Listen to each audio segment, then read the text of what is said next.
ये वो जमाना था जब दरवाजे पर दस्तक देने की जरूरत कम पड़ती थी, क्योंकि घरों के दरवाजे हमेशा खुले रहते थे।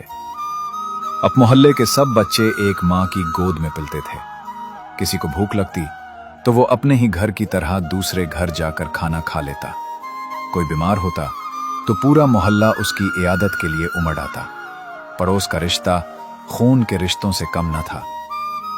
जब कोई बाजार जाता तो घर से निकलने से पहले आसपास के घरों में आवाज देता, किसी को कुछ मंगवाना हो तो बता दो। चूल्हे अलग थे मगर रोटी सांझी थी, दीवारें कच्ची थीं मगर दिल पके थे। इख्तिलाफ होते भी तो दिलों में कदूरत नहीं आती थी। सहन में बैठकर चाय की चुस्कियां ली जाती, रात को छतों पर सोने के बहाने गपशप होती, चांदनी रातों में कहकहों की महफिलें सजती थीं।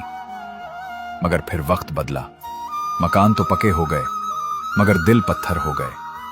वो मोहब्बत, वो अपनाइत कहीं खो गई।